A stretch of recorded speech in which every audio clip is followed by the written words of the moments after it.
Hey guys, Stuart Charles here, HomeStudioBasics.com, helping you make sound decisions. So today we are going to do a couple of things. First, we're going to talk about the AudioQuest DragonFly Red compared to the black, and do a shootout with the Dragonfly Red and Black, the FiiO E10K, and the Oppo HA-2, and we're going to find out if there's any difference between them. I'm going to tell you the truth. You can't handle the truth! What is the AudioQuest DragonFly Red? It's a small, portable headphone amp DAC, and it's the size of a thumb drive, and it packs a mean punch. I'm telling you, this thing has way more power than you would ever imagine. It powers my HD600s with ease. I'm pretty sure it could power headphones with even lower sensitivity than 97 decibels. I'd feel pretty comfortable driving a hi-fi man with these, and that's saying a lot because hi-fi mans usually are not very efficient at all. I've demoed this amp DAC on a few different occasions. I took it home a couple of times from Audio Advice, and also Chip over there used to own one, and he let me borrow it for about a week or two. So this is like the third time demoing it. It puts a smile on my face every time. This, the HA-2, and an E10K, along with the Mojo. The Mojo is a clear upgrade in terms of sound quality, but still, I would say that between the four of these is pretty much all an audiophile would need. Like if you were to have to choose, I would just pretty much narrow it down to these four, because I mean they all work in a wide array of different circumstances. So first let's talk about the differences between the AudioQuest, the red version and the black version. Both have the light up feature. So green, most of the time it's going to be on green, which is 44.1 kilohertz. Blue is 48, amber is 88.2, and magenta is 96. Now, most of the time, if I'm running Tidal, it's either going to be on green or magenta. Magenta indicates master tracks on Tidal, which are also 24-bit. I've talked about this in another video, but bit depth is more important than sample rate. Bit depth it's going to tell you. It's going to give you, like if you have a 24-bit, it's going to give you better sound quality than a 16-bit because it samples. I'm not even going to try to remember the number this time. It's over 16 million as opposed to around 65,000. So that's a difference in sound quality. Also, the Dragonflies, the AudioQuest Dragonflies are MQA enabled. So you will get the full scope and the full benefits of Tidal. Both provide up to 24-bit 96 kilohertz resolution. Both have the LED feature. Now the differences between these are, the biggest difference is that the Dragonfly Red employs the 9016 32-bit ESS chip, while the black version has the 32-bit ESS 9010 chip. Now what is the difference here? The Red has more of an audiophile type of sound. It's more elegant. There's less clutter, less artifacts in the mix, and there's more nuance and detail in the red version.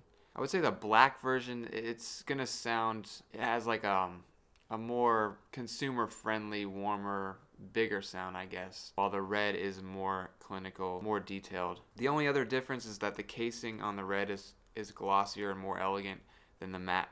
I think it's a matte black finish. Yeah, those are pretty much the main differences. I would just go ahead and save an extra $100 if you want to get the Dragonfly, because you want to get the red version because it's just better all around. It has more power also. That's another big difference I forgot to mention.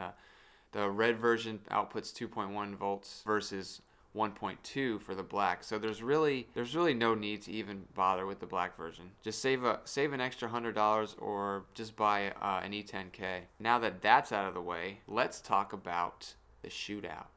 A few moments later. What I love about the Dragonfly Red is that, first of all, it's the size of a thumb drive. So, I mean, you could put it literally anywhere in your pocket. You could put it right in here. I'm so freaking lazy that I don't even feel like taking the Oppo HA-2 out of my case, plugging it in. I don't even feel like setting it up. I just want to be able to plug something in like this and literally just plug my headphones in, and that's it. Like, it's just like if you were to put some files onto a thumb drive. It's that easy. It has a ridiculous amount of power. Like, I don't know, I can't even believe it sometimes that something this small could provide that much. So it works on your desktop and it works portable. There's really nothing else you would need except for an adapter, which they're only about $8. Really, you're spending $208 to get the full breadth of what this is capable of. That's basically all you need. Like if you want to run it on your phone, just get the adapter. If you want to run it on your laptop, just plug that bad boy in. So what I found though, it really actually surprised me because at the time I didn't have the E10K to compare. Between the Dragonfly Red and the Oppo HA-2, there's not a lot of difference at all. Man, this is some bullshit!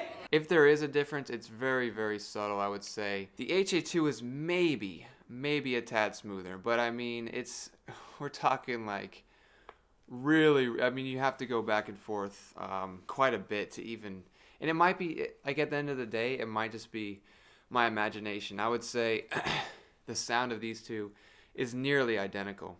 With the HA-2 though, you're getting more flexibility. You can plug it into more sources and stuff like that. It's got more outputs. It's got a gain switch and a bass boost. I'll link my review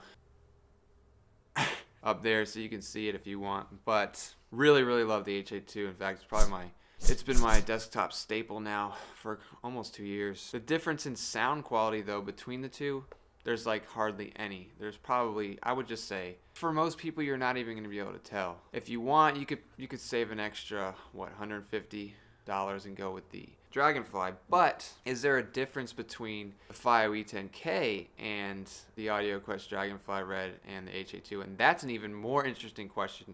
I'm here to tell you, honestly, there's not that much difference. That's some old bullshit.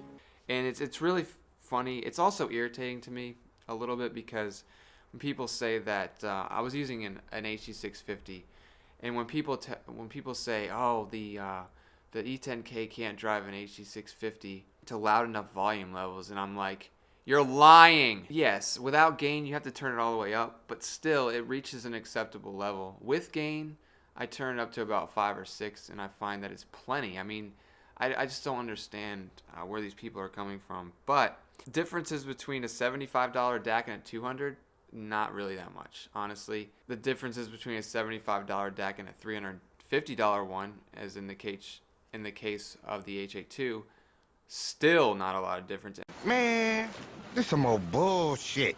And I was kind of shocked to find that. I mean, if I could say that there was, it would be that the E10K comes across as just a little bit raspier sounding, but it's so subtle. I mean, the most people, I don't want to say the average person, but since I have an opportunity to A/B compare them, like most people aren't going to have that opportunity, so they'll just hear the E10K and be completely satisfied with it.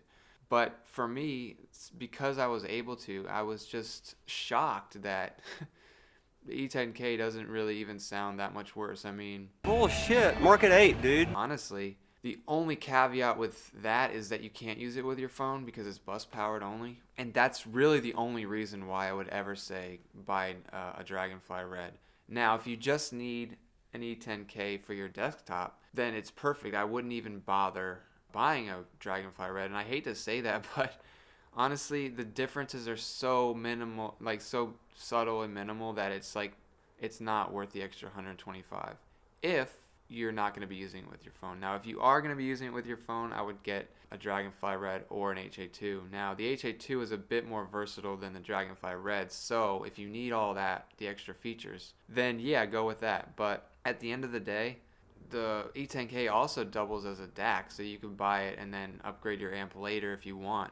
So you would basically just use RCA to mini to another amp, and then you could use it as a DAC if you wanted to upgrade. Now, am I a bit disappointed in this, in my findings? Yeah, I mean, I tend to put the Dragonfly on a pedestal in a lot of my articles, and rightfully so. I mean, this is probably just about the best piece of equipment you could buy as far as amp DACs are concerned, or otherwise. It's just incredibly portable and convenient, and yeah, I mean, you could take it anywhere. You can plug literally almost any headphone into this thing. It's going to sound amazing.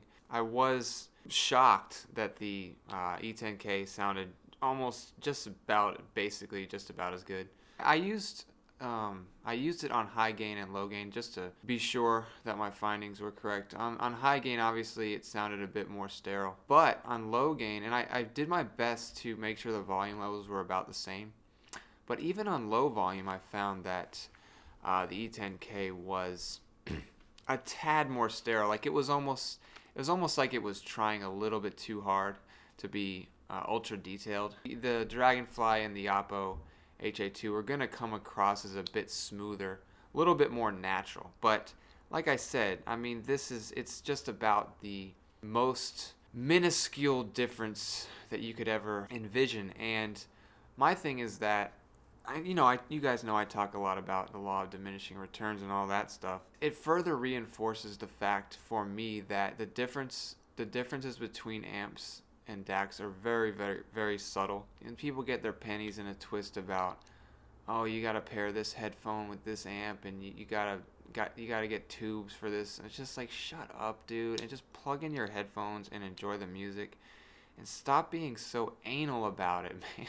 I don't know, man. Being an audiophile is kind of like, this is one of the snobbiest hobbies. Snobbiest hobbies. This is one of the snobbiest hobbies that you could ever be a part of. I could go on a rant right now, but I really don't want to. Maybe I'll save that for another video, but that's about it for today. I hope you enjoyed this review. Don't forget to like, comment, subscribe to my growing channel. Let me know what I can do to improve. And with that, check 1, 2. I hope you enjoyed this review. 2. It was brought to you by Stu. Who? Me, the lyrical G. Empirical dreams slide through like green.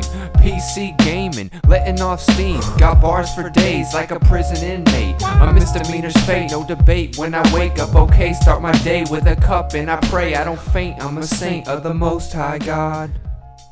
Of the Most High God.